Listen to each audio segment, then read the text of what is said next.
Passport জালিয়াতি কাণ্ড, তাতে সর্ষের মধ্যেই ভূত। জাল পাসপোর্ট কাণ্ডে গ্রেফতার প্রাক্তন পুলিশ। গ্রেফতার প্রাক্তন এসআই। অশোকনগর থেকে গ্রেফতার আব্দুল হাই। আজ ধৃতকে আদালতে পেশ। পাসপোর্ট জালিয়াতিতে ধৃত বেড়ে নয়। পাসপোর্ট জালিয়াতি সর্ষের মধ্যেই ভূত। জাল পাসপোর্ট কাণ্ডে গ্রেফতার প্রাক্তন পুলিশ। এবার গ্রেফতার প্রাক্তন এসআই আব্দুল হাই। আজ ধৃতকে আদালতে পেশ করা হবে। পাসপোর্ট জালিয়াতিতে এই নিয়ে ধৃত বেড়ে নয়। আরো একবার জানিয়ে রাখতে চাইব, পাসপোর্ট জালিয়াতি তাতে সর্ষের মধ্যেই ভূত দেখতে পাওয়া যাচ্ছে। আব্দুল হাই, তাকে গ্রেফতার করা হয়েছে। এই আব্দুল হাই পুলিশের পাসপোর্ট ভেরিফিকেশন সেকশনে কাজ করত। সাব ইন্সপেক্টর পদে আব্দুল হাই কাজ করত। কলকাতা পুলিশের এসসিও বিভাগের এসআই এই আব্দুল হাই। মনোজ গুপ্তকে গ্রেফতারের পর তাকে জেরায় উঠে এসেছে আব্দুল হাইয়ের নাম। আরো একবার জানিয়ে রাখতে চাইব, পাসপোর্ট জালিয়াতি সর্ষের মধ্যেই ভূত। জাল পাসপোর্ট কাণ্ডে গ্রেফতার প্রাক্তন পুলিশ, গ্রেফতার প্রাক্তন এসআই।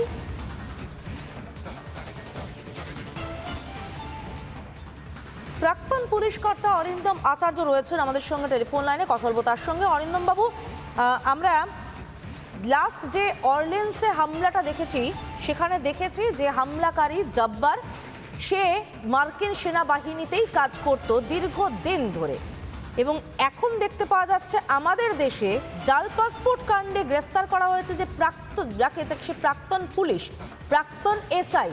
কিন্তু ভয়ঙ্কর বিষয়, এদের তো পুলিশ ভেরিফিকেশনেও ধরা পড়বে না কিচ্ছু।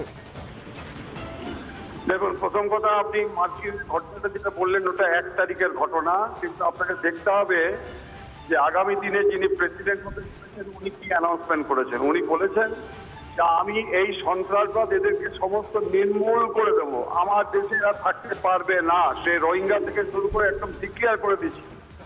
আমার দেশে দিনের পর দিন যে ঘটনাগুলো ঘটছে, কোন মন্ত্রী কোন মিনিস্টার এরকম হিম্মত থেকে কথা বলতে পারছে? সর্ষের মধ্যে ভূত আমরা জানতাম, এখন তো সর্ষের মধ্যে বড় ভূত, ছোট ভূত, মেজু ভূত, নানা রকম ভূত বেরিয়ে গেছে। এদেরকে ধরবেটা কে? আপনি ভাইবে দেখুন, আজকে পুলিশে চাকরি করছে, সরকারের বেতন নিচ্ছে, তারা এটা করছে কেন? কারণটা হচ্ছে গিয়ে যে অর্থের বিনিময়। এবং আমার এই দেশকে আজকে সন্ত্রাস সৃষ্টি করার জন্য যারা মদতকারী, আপনারা জানেন তো এটা কি শাস্তি আছে? আপনি বলুন না, কি শাস্তি আছে? এদের কি ফাঁসি হবে? এদের বড় বড় একটা সাসপেন্ড হবে, পরবর্তীতে আবার হাইকোর্ট করে সুপ্রিম কোর্ট করে চাকরি পেয়ে যাবে। তাহলে এরা শিক্ষাটা পাবে কোথা থেকে? কি আইন আছে আমার দেশে? আইনটা কি পরিবর্তন? আপনাকে বিরত করেই আমি জানতে চাইছি যে আইন কানুন তো একরকম, কিন্তু যেখানে খোদ পুলিশ মন্ত্রী জানেন, বোঝেন, তিনি বলছেন যে আপনারা যারা এসপি আছেন, ডিএম আছেন, যারা পুলিশ আছেন, তারা অনুপ্রবেশকারী ঢোকাচ্ছেন, এ কথা একদম সবার সামনে বলেছেন, কোনো লুকোচুরি নেই কোথাও। সেখানে দাঁড়িয়ে থেকে পুলিশ মন্ত্রী জানেন, কিন্তু তিনি ব্যবস্থা নেন না। সেখানে দাঁড়িয়ে থেকে এই ধরনের জাল পাসপোর্ট কাণ্ড, প্রাক্তন পুলিশ গ্রেফতার, আমরা বাঁচবো কোন পথে? একদম সত্যি তো। আজকে মুখ্যমন্ত্রী যে কথা বলেছে, একজন মুখ্যমন্ত্রী যদি এ কথা বলে থাকে তার আগে কেন বলেনি? তাহলে একটা বিরাট কমিউনিকেশন গ্যাপ। আজকে পাসপোর্ট জাল থেকে শুরু করে অনুপ্রবেশ, এগুলোকে একদিনে হচ্ছে, দীর্ঘদিন ধরে এটা দেখার দায়িত্ব কার? দেখার দায়িত্ব হচ্ছে ইন্টেলিজেন্স। Totally failure. আপনি আমাকে বলুন, যদি ফেলিউর হয় তাহলে এই সমস্ত দোষী কর্মীদের বিরুদ্ধে শুধু ধমক দিলে তো হবে না, তবে তাদের এগেন্সে অ্যাকশনটা কি করে হবে? কতজন পুলিশ কর্মী যারা এই ধরনের কাজে যুক্ত, তাদের কতজনকে আজকে সাসপেন্ড করা হয়েছে, পানিশমেন্ট দেওয়া হয়েছে, আপনি আমাকে বলুন। তাহলে তারা রেকটিফাই হবে কি করে? তারা যদি এখন জামাই আদরে থাকে, তাহলে দিনের পর দিন আজকে আমার দেশকে, আমার এই বাংলাকে আজকে ধ্বংস করার চক্রান্তে যে মেতে উঠেছে, এটার তো একটা ওয়ে আউট বের করতে হবে আপনাদের, আমাদের বের করতে হবে। সাধারণ মানুষের নিরাপত্তাটা কোথায়? অন্য জায়গাতে এটা কিছু হচ্ছে না, আমার এখানে ঢুকছে কি করে? অনুপ্রবেশ তো অন্য কোনো দেশে হচ্ছে না, আমার এখানে ঢুকছে কি করে? কারণ এখানকার সবথেকে বড় আশঙ্কার জায়গা, এবং সেই অনুপ্রবেশকারীদেরকে জাল পাসপোর্ট করে দেওয়া হচ্ছে। কারা করে দিচ্ছে?